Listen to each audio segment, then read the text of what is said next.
I hope you guys are having the best Saturday ever, because I know I have been. And it's such a lovely day out. It is so beautiful. We had another snowstorm Thursday and Friday. Yeah, yesterday. And it was just so beautiful. And we woke up this morning and it was still snowing, and there was probably around like over a foot of fresh snow when we went into the canyon, and it was just so beautiful. And then the sun came out, and I don't know, I feel like there's nothing like more perfect than that. Everything feels like so fresh and crisp, and there's still snow on the ground. And I don't know, I think I said this last time, I really love the weather, and like I love snow so much. And I think that like winters used to be really tough for me. I used to really struggle with seasonal depression, and then when we moved to Utah and we started having snow, I feel like that childlike joy that you felt when you were a kid and you would have like snowstorms and you would get out of school and like things like that, like I don't know, it kind of reminds me of that, and it just makes the winters so pleasant and enjoyable. But yeah, that's my little rant about the snow and the weather. Yeah, it's been a really nice day so far. I haven't done much aside from just like clean up the house a little bit. I don't know how, it gets so dirty so fast all the time. But I cleaned up the house, and then haven't really done much else. I also wanted to go, I've had like the itch to go to a bookshop for the past week, and I don't really know why, because it's not like I've been reading, because I've been like deep in my knitting phase lately. But I've just really wanted to go to the bookshop. So there's one close to us that I decided to go to, and I've never been here before. I have a feeling that it's going to be very cute.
You'll never guess what I did. I got books. I don't know why I am the way that I am. But in my defense, two things. One, I think pretty much all of these books were on sale.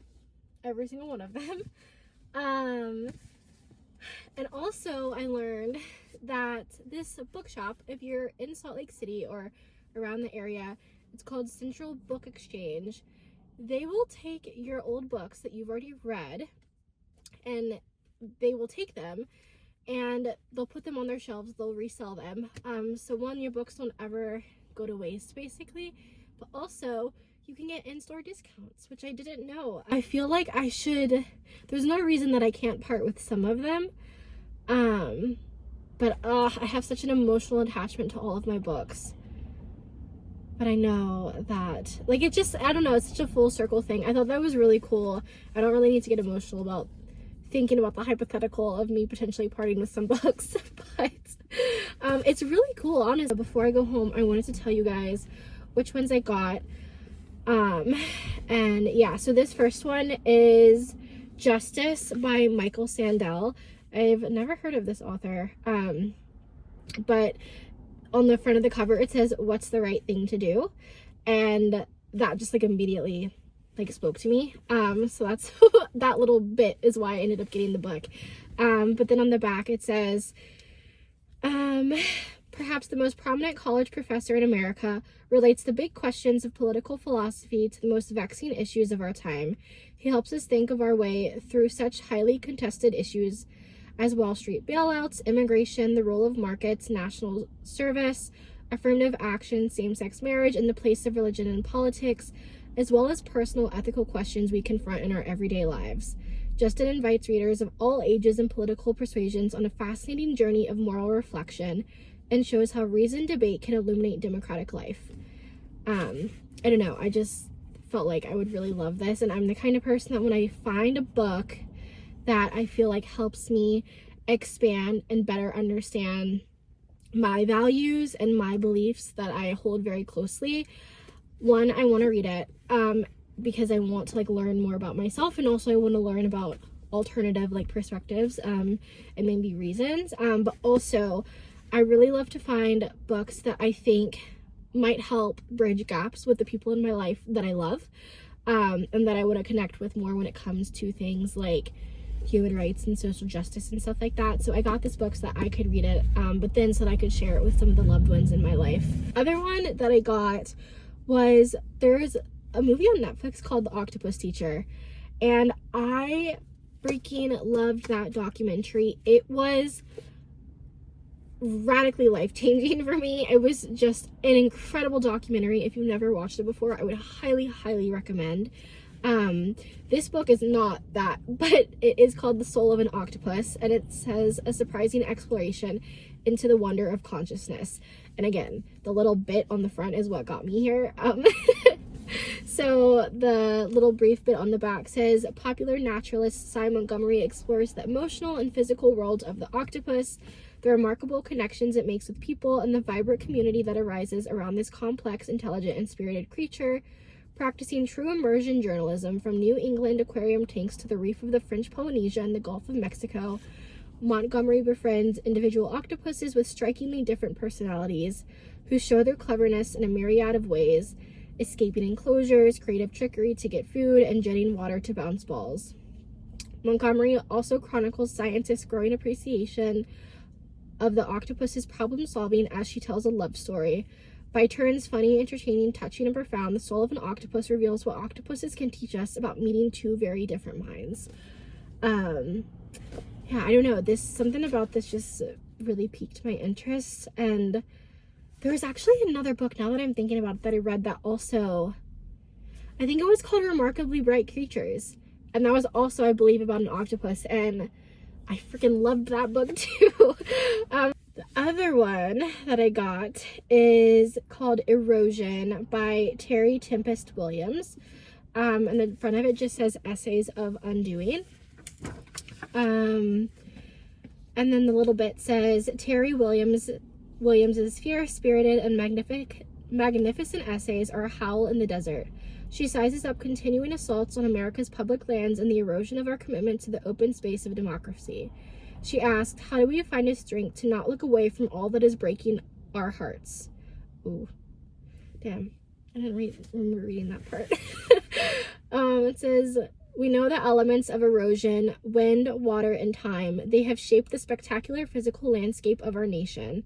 Here, Williams bravely and brilliantly explores the many forms of erosion we face, of democracy, science, compassion, and trust. She examines the dire cultural and environmental implications of gutting of Bears Ears National Monument, of the undermining of the Endangered Species Act, of the relentless press by the fossil fuel industry that has led to a panorama in which oil rigs light up the horizon. And she testifies that the climate crisis is not an abstraction, offering as evidence the drought outside her door and at times within herself. These essays, are Williams' call to action, blazing a way forward through difficult and dispiriting times. We will find new territory, emotional, geographical, communal. The erosion of desert lands exposes the truth of change. What has been weathered, worn, and whittled away is as powerful as what remains. Our undoing may also be our becoming. And then the last little bit of it says, she reminds us that beauty is its own form of resistance and that water can crack stone. Ooh. So yeah, I thought that also sounded really good. There is another book that I did that was like a series of short essays. It was entirely unrelated to this topic, but I also really loved it. So that was another reason that I decided to get this. And my very last book, this is going to be a very long little bit, I apologize. But this is Tom Lake by Ann Patchett. I have never read an Ann Patchett book before, but the cover got me. And then when I read the little synopsis inside, I was like, ooh, I really want to read this. And I'll tell you why. But it says, in the spring of 2020, Laura's 3 daughters returned to the family's orchard in northern Michigan. While picking cherries, they begged their mother to tell them the story of Peter Duke, a famous actor with whom she shared both a stage and a romance years before at a theater company. As Laura recalls the past, her daughters examine their own lives and their relationship with their mother and are forced to reframe their understanding of the world they thought they knew. Tom Lake is a meditation on youthful love, married love, and the lives our parents led before they were our parents. Both hopeful and I don't know how to say that word, elegiac? I don't know. It explores what it means to be happy, even when the world is falling apart. Yeah, the part where it was just like the lives our parents led before they were our parents, as I've gotten older, especially like my late 20s, I think about this all the time, and I'm constantly like yearning to know more about like who my mom was before she was a mom. And I think that, I don't know, it's just so incredible. It's like that concept that like every single person that you see walking or driving by you is living a life that you know nothing about. And I think that like oftentimes as like children, and even like as being like someone's child, even when we're older, we forget that our parents experienced so much of what we experienced growing up. So like bullying, or the awkward first kiss, or you know, struggling with like your body image, and even just like their favorite foods growing up, or what they did after prom, their junior year. Like I just think so often that like we kind of go through life not like recognizing like the complexity of our parents' lives, and especially our mother's lives. And so that was why I got this book, was because I just feel like it's a really great way for me to like dive more into that perspective. Now I need to finish my damn sweaters. I can do something other than knit for at least a brief period of time. I don't really know what else is gonna happen today. I feel like I probably won't talk much more just because I'm not really have anything else to say. But yeah, I'll talk to you guys later, and or I'll see you later, and here's a little montage.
This is already looking so precious. I haven't even stapled or glued anything yet, but I'm just working on getting the fabric to fit like as seamlessly as possible so I can make sure that everything lines up.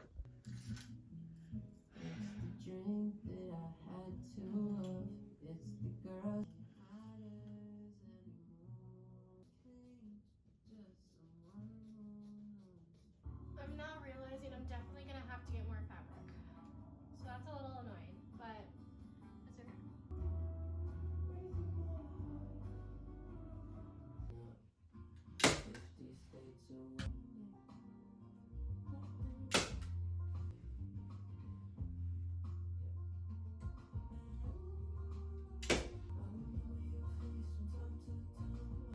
Ah, it looks so good, guys. I love it. I need to finish. I've literally only done one section. I'm also gonna get copyrighted for listening to music, but I don't care.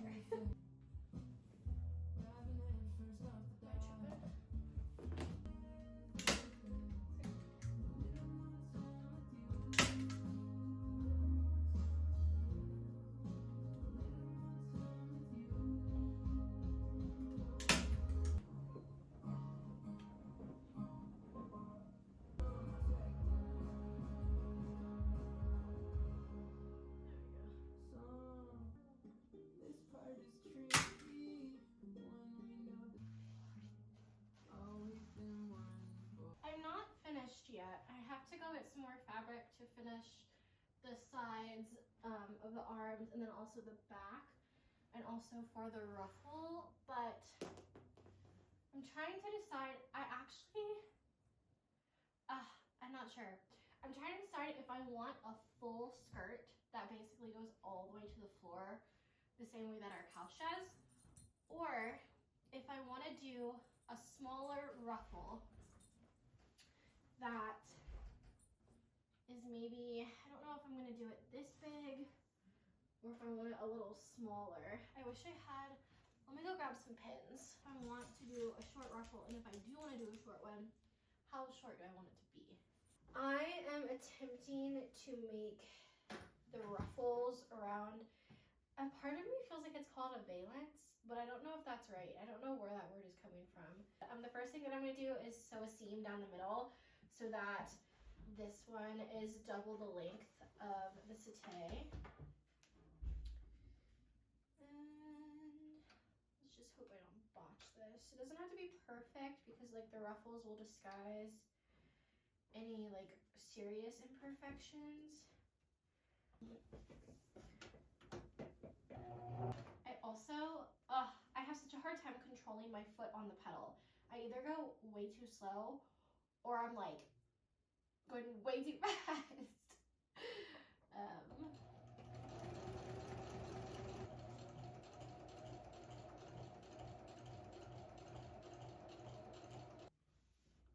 And also, I learned in my sewing class the other week that sometimes what happens when you're not holding these strings, which I didn't know because I've been teaching myself everything, but if you don't hold the little threads at the end, sometimes they'll get caught up where the needle is, where it punches through to basically create like the little knot. And then sometimes it'll just get jammed and the needle just keeps going down, down, down, and it's not going anywhere. It might be because you're not holding your threads. I didn't know that you were supposed to hold the threads. Now I do, and I feel like I haven't been having issues since then.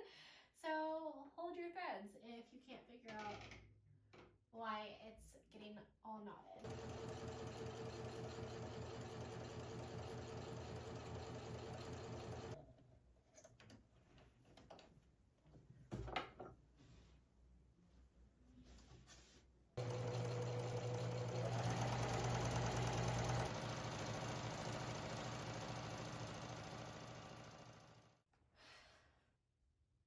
Let the record show that I've been working on this reupholstery project since 12, and it is now almost 4 p.m.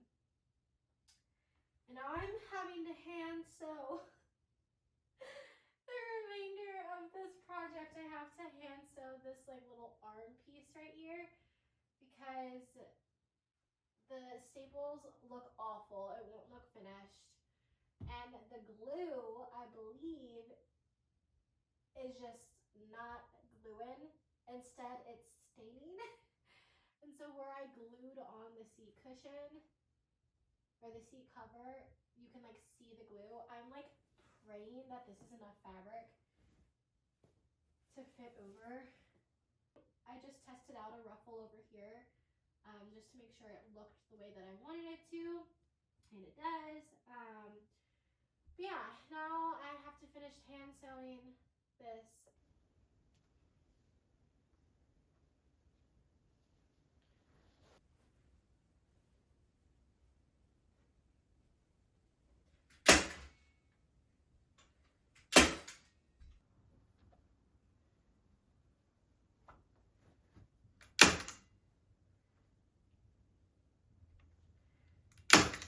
For the most part, it's finished.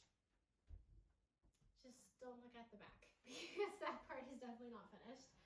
Let me see. I haven't seen it from the front yet. I really hope it looks good. Oh my god! Oh my god! Wait, that's so cute. That's so sweet. I'm gonna put the living room back together. But this is so cute. I can't believe, even despite the stupid glue stain, I think it's so cute.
Ask you guys, because I don't really know how to approach this, and it's funny because this is the same problem I had before, but it was like in the reverse. So my goal with YouTube is to be uploading a video every single Sunday. Granted, I'm sure there'll be instances where like I won't get one up, but for the most part, that's my goal. The only con to that is that, well, multiple cons to that. The one con is that I record everything on my phone. So if I'm recording, say, the reupholstery project yesterday for the YouTube vlog, I'm recording that horizontally. And so then in order for me to go and also shoot content for, say, like a reel or a TikTok, I would almost have to like redo that same scene or clip in vertical. And so I'm having a hard time like discerning when to do that and like if it is repetitive, because the other thing is that it's not necessarily like candid or organic. So like if I am like talking to the vlog in the moment, like that's the first clip that I've recorded, that is naturally like what I'm saying, what I'm doing. But then if I go to record it for Instagram or TikTok, it's rehearsed basically, so it's not as candid. So that's one thing, is that I don't have an actual like vlogging camera right now, and so that makes it hard. Also, I fear that the content might be repetitive. I don't know if that matters though, because I know that not all of you, like whoever watches YouTube, it doesn't always translate to like Instagram or TikTok and vice versa. So I don't necessarily know if that matters. But I'm having a hard time deciding